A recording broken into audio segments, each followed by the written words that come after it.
Pregnancy नहीं रुकने के, गर्भ ना ठहरने के कौन से ऐसे महत्वपूर्ण 10 कारण होते हैं जिन कारणों से एक महिला माँ नहीं बन पाती है, बच्चा नहीं ठहर पाता है।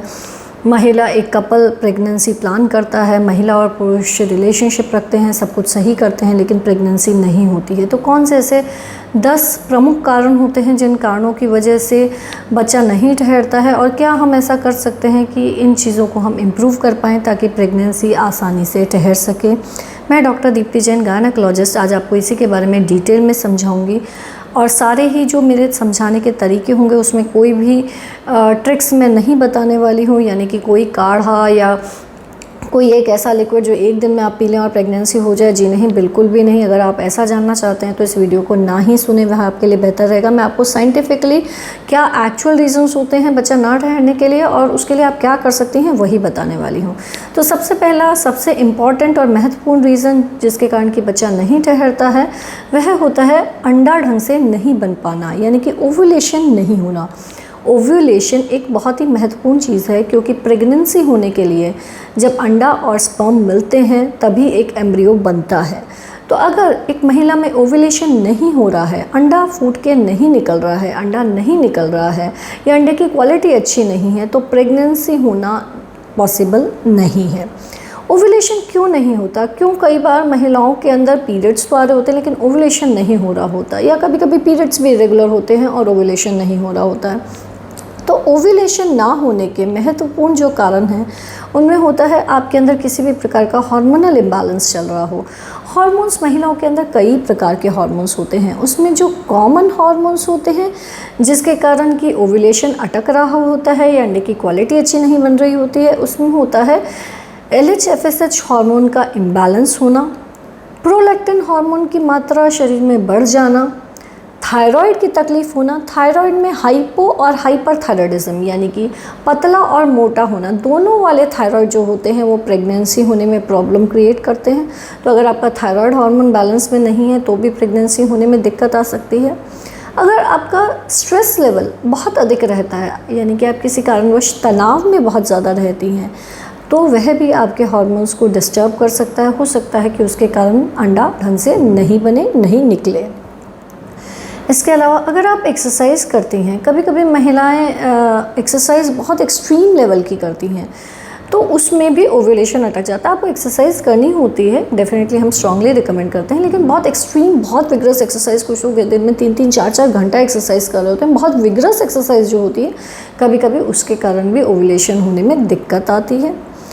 वज़न एक महत्वपूर्ण चीज़ है। अगर आपका वज़न बहुत ज़्यादा है या बहुत कम है, बहुत थिनी या बहुत स्किनी होने में भी ओव्यूलेशन होने में दिक्कत आ सकती है। यानी कि ऐसा नहीं है कि सिर्फ बहुत ज़्यादा जब आपका वज़न होता है तो ही अंडा निकलने में प्रॉब्लम आती है।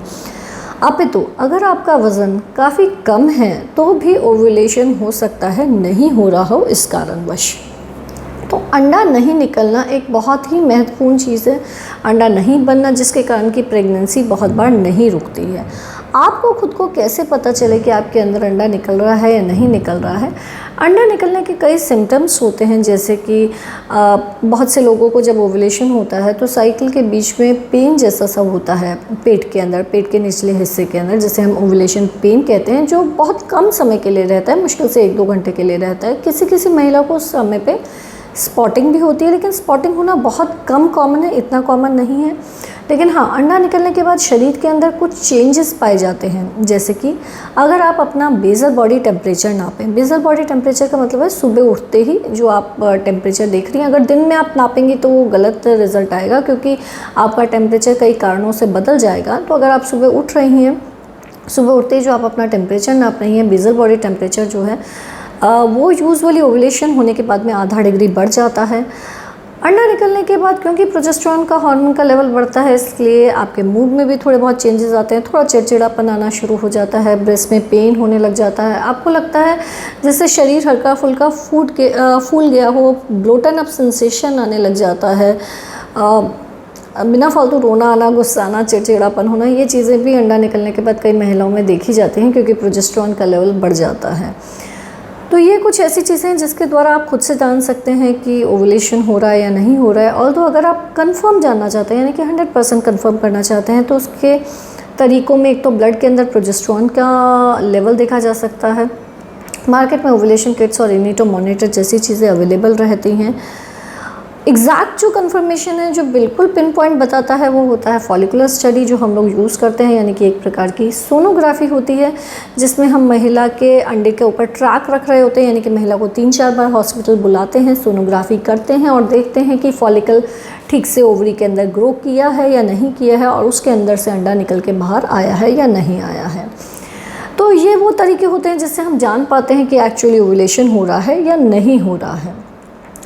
अब आपको क्या ऐसा करना है कि आपके अंदर ओवुलेशन ढंग से हो, यानी कि आप नेचुरली क्या कर सकते हैं। डेफिनेटली एक आइडियल वेट मेंटेन करना इंपॉर्टेंट चीज़ है। रेगुलर एक्सरसाइज कीजिए, बहुत विग्रस भी नहीं होनी चाहिए, लेकिन हाँ एटलीस्ट ब्रिस्क वॉकिंग जितना तो कम से कम मिनिमम आपको करना चाहिए। स्ट्रेस लेवल कम की साइड में रहना चाहिए। डीप ब्रीदिंग एक्सरसाइजेस वगैरह आपको करनी चाहिए। डाइट के अंदर जंक फूड का इंटेक कम होना चाहिए। घी, चिकनाई, तलाई, पिज़्ज़ा, बर्गर, चीज़, ब्रेड, केक्स, पेस्ट्रीज़, बिस्किट्स, इनका प्रयोग कम, लेकिन किन चीज़ों का प्रयोग ज़्यादा करना है आपको। हरी सब्जियां हैं, पालक है, ब्रोकोली है, सीड्स होते हैं, सनफ्लावर सीड्स, पम्पकिन सीड्स, इनका प्रयोग फ़ायदा करता है आपको। बहुत इजीली अवेलेबल आइटम्स हैं हमारे किचन के अंदर, जैसे कि टमाटर है, बेरीज़ हैं, कुछ फल विटामिन सी युक्त चीज़ें हैं जैसे कि आपके ऑरेंजेस हैं, नींबू है, ये भी आपके एग की क्वालिटी को इम्प्रूव करने में हेल्प करते हैं। तो डाइट के अंदर बेसिकली हरी सब्जियों और फल का इंटेक ज़्यादा रखना है। होल ग्रेन्स ज़्यादा लेने हैं। होल ग्रेन्स का मतलब आजकल क्या होता है कि बहुत ज़्यादा पिसी हुई चीज़ें मिलती हैं, यानी कि आटा भी है तो मार्केट में बहुत पिसा हुआ फ़ाइन आटा मिलता है, तो उसकी जगह जो होल ग्रेन होते हैं, यानी कि जिसमें जो ग्रेन है, यानी कि जो भी आप यूज़ कर रही हैं, चावल है या जैसे गेहूँ है, तो उसकी बाहर की सतह जब होती है तो उसके अंदर कुछ ऐसे न्यूट्रिएंट्स होते हैं जो कि ज़रूरी होते हैं ओवुलेशन होने के लिए। तो होल ग्रेन्स का प्रयोग बढ़ाइए। लेग्यूम्स हैं, दालें हैं, सोयाबीन है, यह भी आपके लिए हेल्पफुल रहता है। प्रोबायोटिक्स हैं, दही है, छाछ है, एवोकाडो है, अखरोट है, बादाम है। जी हाँ, ये सभी चीज़ें आपके अंडे की स्वास्थ्य के लिए अच्छी रहेंगी।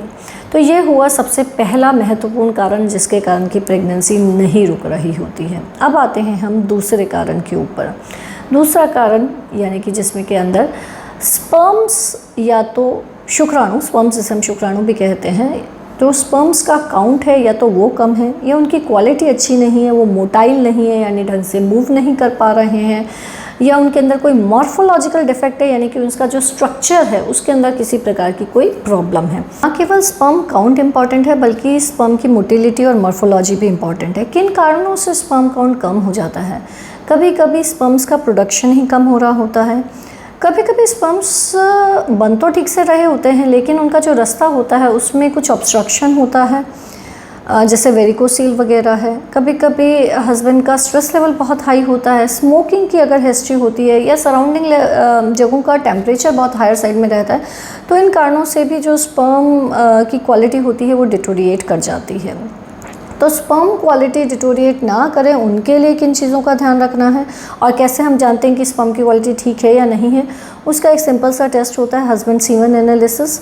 हस्बैंड सीमन एनालिसिस के अंदर स्पर्म्स का कितनी गिनती है, काउंट कितना है वो देखा जाता है, मोटिलिटी ठीक है या नहीं है, मॉर्फोलॉजी यानी कि उसका स्ट्रक्चर ठीक है या नहीं है, वो सभी चीज़ें देखी जाती हैं। तो एक सिंपल से टेस्ट के द्वारा हमें पता चल जाता है कि जो हस्बैंड का स्पर्म काउंट है वो ठीक है या नहीं है। अब स्पर्म काउंट को या स्पर्म मोटिलिटी को नेचुरली इम्प्रूव करने के लिए कौन सी चीज़ें रहती हैं?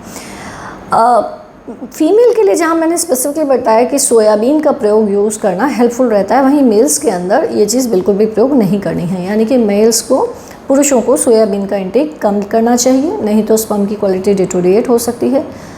स्मोकिंग अवॉइड करें। अगर आपकी काम करने की जगह ऐसी है जहाँ की सराउंडिंग का टेम्परेचर काफ़ी हाई रहता है तो वो भी आपको नुकसान कर सकता है। आपके सराउंडिंग का टेम्परेचर बहुत हाई नहीं रहना चाहिए, स्ट्रेस का लेवल बहुत हाई नहीं रहना चाहिए। आपको भी, पुरुषों को भी हरी सब्जियों और फल का प्रयोग अधिक मात्रा में करना चाहिए। डीप ब्रीदिंग एक्सरसाइजेस करनी चाहिए ताकि स्ट्रेस का लेवल कम हो। डाइट के अंदर सीड्स हैं, पम्पकिन सीड्स हैं, सनफ्लावर सीड्स हैं, ये हेल्पफुल रहते हैं। अश्वगंधा एक ऐसी आयुर्वेदिक तत्व है जो मेल्स के अंदर स्पर्म काउंट को इम्प्रूव करने में हेल्प करता है, तो अश्वगंधा का प्रयोग भी आपके लिए हेल्पफुल रहे। डार्क चॉकलेट भी स्पर्म्स को इम्प्रूव करने में हेल्प करती है। केला जो बहुत इजीली अवेलेबल चीज़ है, बनानास, जी हाँ बनानास भी हेल्पफुल रहते हैं। अखरोट है, बादाम है, पालक है, विटामिन सी और विटामिन डी रिच डाइट है। ये सभी चीज़ें भी स्पर्म के काउंट और क्वालिटी को इम्प्रूव करने में काफ़ी मददगार रहती हैं। तो ये सभी चीज़ें डाइट में, आपके हस्बैंड की डाइट के अंदर भी इंक्लूड कीजिए ताकि स्पर्म काउंट इम्प्रूव हो। बस एक जो महत्वपूर्ण चीज़ जो डिफरेंट थी मेल और फीमेल्स के अंदर, स्पेसिफिकली जो ध्यान रखने वाली कि सोयाबीन का प्रयोग पुरुषों को कम करना चाहिए। अब तीसरा महत्वपूर्ण कारण आते हैं हम, जिसके कारण की प्रेगनेंसी नहीं ठहर रही होती है कभी कभी, वो है कि आपकी अगर फैलोपियन ट्यूब्स ब्लॉक्ड हैं, अगर महिला की जो नलियाँ हैं, यानी कि वह स्ट्रक्चर जो कि अंडे को ओवरी से यूट्रस के अंदर, अंडाशय से बच्चेदानी के अंदर लेकर जाता है, अगर वह चीज़ ब्लॉक्ड है, जी हाँ फैलोपियन ट्यूब्स अगर आपकी ब्लॉक्ड हैं, तो प्रेगनेंसी नहीं ठहर सकती। तो आपके लिए एक ही सॉल्यूशन है, या तो उस ब्लॉक को खोला जाए या फिर IVF किया जाए। ऐसे कंडीशंस में नेचुरली प्रेगनेंसी नहीं हो सकती, क्योंकि अंडे को ट्रांसफ़र यूट्रस तक करना तो एक ज़रूरी काम है। ट्यूब्स क्यों ब्लॉक हो जाती हैं? ट्यूब्स कभी कभी कोई पुराना इन्फेक्शन रहा हो, लंबा इन्फेक्शन रहा हो, एब्डोमेन का TB रहा हो, इस कारणवश ट्यूब्स ब्लॉक हो जाती हैं। कभी कभी कंजेनाइटल प्रॉब्लम्स के कारण, यानी कि सीलिया के अंदर, फैलोपियन ट्यूब्स के अंदर जो सीलिया है उसके अंदर प्रॉब्लम हो, उसके कारण भी ट्यूब्स ब्लॉक हो सकती हैं। कभी कभी कॉर्नुअल ब्लॉक्स होते हैं, म्यूकोजल ब्लॉक्स होते हैं, कभी कभी कोई छोटा मोटा फाइब्रॉइड पड़ा होता है बच्चेदानी में जो कि ट्यूब्स को ब्लॉक कर रहा होता है। तो फैलोपियन ट्यूब्स अगर ब्लॉक्ड हैं तो प्रेगनेंसी अपने आप नेचुरली नहीं ठहर सकती। अगर आप जानना चाहते हैं कि आपकी ट्यूब्स ब्लॉक हैं या नहीं हैं, तो उसके लिए एक HSG करके टेस्ट होता है, हिस्ट्रोसल्पिंगोग्राफी। ये एक प्रकार का एक्सरे होता है जिसके द्वारा हमें पता चल जाता है कि आपकी ट्यूब्स ब्लॉक्ड हैं या काम कर रही हैं। ट्यूब्स का काम करना ज़रूरी है। अगर आपकी tubes by chance hard luck block निकलती हैं, तो या तो अगर खुलने की पॉसिबिलिटी है तो या तो उसे खुलवाइए या फिर IVF के बारे में सोचिए, क्योंकि ब्लॉक ट्यूब के साथ नेचुरली प्रेगनेंसी नहीं ठहर सकती। चौथे कारण के ऊपर हम आते हैं। कभी कभी बच्चेदानी के अंदर फाइब्रॉइड्स पड़े होते हैं। फाइब्रॉइड एक बहुत ही कॉमन कंडीशन है। लगभग 25% महिलाओं के अंदर फाइब्रॉइड्स पाए जाते हैं, यानी कि हर 4 में से एक महिला के अंदर फाइब्रॉइड होता है। फाइब्रॉइड बच्चेदानी की साधारण गिठानें होती हैं, मस्से होते हैं, लेकिन फाइब्रॉइड की लोकेशन कहाँ है, यानी कि फाइब्रॉइड आपके बच्चेदानी में कहाँ पर स्थित है, वह एक इम्पॉर्टेंट चीज़ होती है। जो फाइब्रॉइड्स बच्चेदानी के अंदर बाहर की साइड में होते हैं, वह यूजुअली प्रेगनेंसी होने में प्रॉब्लम नहीं कर देते हैं, लेकिन जो अंदर की दीवार पे फाइब्रॉइड्स होते हैं वो भले ही अगर छोटे हों तो भी प्रेगनेंसी होने में प्रॉब्लम कर सकते हैं।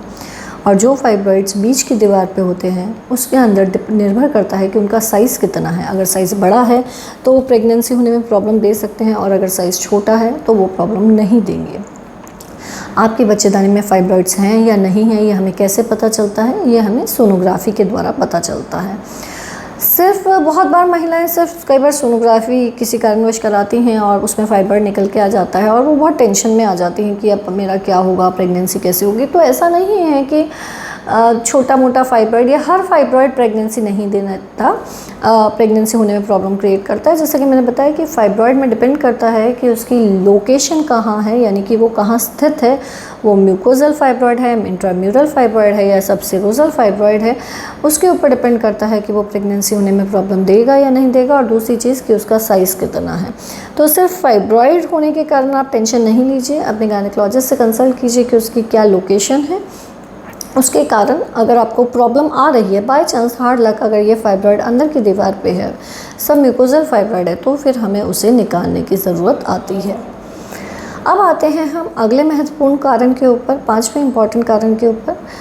कभी कभी यूट्रस के अंदर, बच्चेदानी के अंदर कुछ जन्मजात प्रॉब्लम होती हैं, यानी कि कभी कभी सेप्टेट यूट्रस होता है, यानी कि बच्चेदानी के अंदर एक बीच में दीवार जैसी सी होती है जिसके कारण कि बच्चा नहीं ठहर रहा होता है।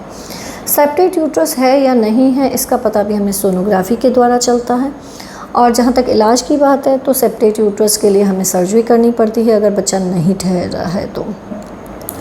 छठा महत्वपूर्ण कारण जिसके कारण कि बच्चेदानी के अंदर बच्चा नहीं ठहरता है, वह होता है एंडोमेट्रियोसिस। एंडोमेट्रियोसिस एक प्रकार की हार्मोनल बीमारी है जिसके अंदर की जो आपके बच्चेदानी की अंदर की दीवार है, यानी कि जो एंडोमेट्रियम है, वो दूसरे ऑर्गन्स के ऊपर भी चली जाती है, जैसे कि फैलोपियन ट्यूब्स है, ओवरी है, इंटेस्टाइन है, और वो कुछ ऐसे पदार्थ सिक्रीट करती है जिससे कि ये चीज़ें आपस में चिपक जाती हैं। एंडोमेट्रियोसिस में बहुत बार अंडा नहीं बन रहा होता है, कभी कभी फेलोपियन ट्यूब्स भी काम नहीं कर रही होती हैं। एंडोमेट्रियोसिस थोड़ी सी जिद्दी बीमारी है। एंडोमेट्रियोसिस में कभी कभी सिस्ट का फॉर्मेशन भी हो जाता है, यानी कि ओवरीज के अंदर सिस्ट बन जाती है। अगर सिस्ट बनी हुई है, यानी कि चॉकलेट सिस्ट ऑलरेडी पड़ी हुई है, तो हमें उसको सर्जिकली यानी कि दूरबीन से निकालने की ज़रूरत आती है। अगर सिस्ट नहीं है, सिर्फ अडेजन्स हैं, चीज़ें आपस में चिपकी हुई हैं, तो हमें सिर्फ वो अडेजन्स हटाने की ज़रूरत रहती है। यूजुअली एंडोमेट्रियोसिस के ट्रीटमेंट के लिए भी असिस्टेंस की रिक्वायरमेंट रहती है, यानी कि नेचुरली प्रेगनेंसी कंसीव होना डिफ़िकल्ट होता है। एंडोमेट्रियोसिस का डायग्नोसिस हमें एक ब्लड टेस्ट होता है CA-125 और सोनोग्राफी, इन 2 चीज़ों के द्वारा होता है। कंफर्मेशन हमें दूरबीन जब हम अंदर डाल के देखते हैं तो हमें कंफर्म होता है कि आपको एंडोमेट्रियोसिस है या नहीं है। एंडोमेट्रियोसिस से ही मिलती जुलती एक बीमारी होती है एडिनोमायोसिस। एडिनोमायोसिस को हम साधारण भाषा में बच्चेदानी की सूजन कहते हैं। तो एडिनोमायोसिस भी कभी कभी अगर वो सिग्निफिकेंट है, काफ़ी ज़्यादा है, तो प्रेगनेंसी ठहरने में प्रॉब्लम दे सकता है। उसके अंदर हमें थोड़ा हार्मोनल ट्रीटमेंट देना पड़ता है। एडिनोमायोसिस में भी नेचुरल कंसेप्शन यानी कि अपने आप गर्भधारण होना थोड़ा डिफ़िकल्ट रहता है। एडिनोमायोसिस का डायग्नोसिस यानी कि इसके बारे में पता भी हमें सोनोग्राफी के द्वारा चलता है। 8वां महत्वपूर्ण कारण जिस कारण की गर्भ नहीं ठहर रहा होता है वो होते हैं किसी प्रकार के इन्फेक्शंस, यानी कि बच्चेदानी के अंदर किसी प्रकार का पास में कोई इन्फेक्शन रहा है। PID जिसे हम हमारी भाषा में कहते हैं, पेल्विक इन्फ्लेमेटरी डिजीज़, पुराना पड़ा हुआ है या अभी रिसेंटली चल रहा है, उस कारण से भी बच्चा नहीं ठहरता। इसके ट्रीटमेंट में यूजुअली सर्जरी की रिक्वायरमेंट नहीं होती है। यूजुअली एंटीबायोटिक्स अगर एक्यूट स्टेज है यानी कि अभी इन्फेक्शन हुआ है तो एंटीबायोटिक्स का सही समय पे प्रयोग ऐसे केसेस में इम्पॉर्टेंट रहता है ताकि ये आगे जाके आपकी ट्यूब्स वगैरह को डैमेज ना करें। तो अगर आपको सफ़ेद पानी या नीचे पेल्विस के हिस्से में दर्द काफ़ी ज़्यादा बना रहता है तो अपने डॉक्टर से कंसल्ट करके उसका ट्रीटमेंट ज़रूर से लें ताकि आगे जाके ये जो इन्फेक्शन है यह आपकी ट्यूब्स को ब्लॉक ना कर दे, बच्चेदानी में एडेशंस ना बना दे। तो अगर आपको बच्चेदानी का इन्फेक्शन है तो उसका प्रॉपर ट्रीटमेंट लेना बेहद ज़रूरी है ताकि यह आपको इनफर्टिलिटी में लैंड ना कराए। अगले कॉमन कॉजेज़ के अंदर आता है कि सब कुछ ठीक है लेकिन आप टाइमिंग ही नहीं सही रख रहे हैं, यानी कि आप रिलेशनशिप जब अंडा निकल के बाहर आ रहा है उस टाइम पे रिलेशनशिप नहीं रख रहे हैं। बहुत बार चांस की बात होती है कि कपल वही एक टाइम मिस कर देता है क्योंकि महिला को कभी कभी ओव्यूलेटरी पेन हो रहा होता है, तो ओव्यूलेटरी पेन के कारण महिला उसी पर्टिकुलर टाइम पे रिलेशनशिप नहीं रखती है। तो ये भी कभी कभी एक इम्पॉर्टेंट कारण होता है कि सब कुछ ठीक है, कोई प्रॉब्लम ही नहीं है, लेकिन ओवुलेशन के टाइम पे क्योंकि महिला को थोड़ा बहुत दर्द या किसी किसी महिला को रेयरली हल्की फुल्की स्पॉटिंग होती है तो महिला उस टाइम पे रिलेशनशिप बनाना अवॉइड करती है। लेकिन उस टाइम पे क्योंकि रिलेशनशिप नहीं होता तो स्पर्म्स अवेलेबल नहीं होते तो गर्भ नहीं ठहरता।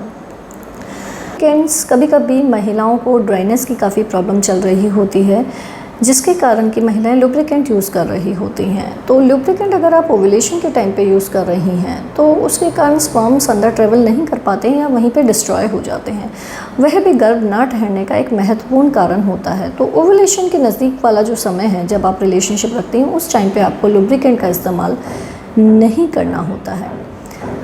कुछ बर्थ कंट्रोल की चीज़ें भी ऐसी होती हैं जो बच्चा नहीं ठहरने देती हैं। ऑब्वियसली ये तो सबको पता है कि जब आप कॉन्ट्रासेप्शन यूज़ करेंगे तो प्रेगनेंसी नहीं होगी, लेकिन उसमें कुछ ऐसे इंजेक्शन्स या डिपो ज़रूर होते हैं जो आपने एक बार लगाया, इंजेक्शन डिपो है तो 3 महीने के लिए आपको दिया गया है, लेकिन बहुत बार हमने देखा है कि 3 महीने के बाद भी उस इंजेक्शन का असर लगभग 1 साल भर तक रह जाता है।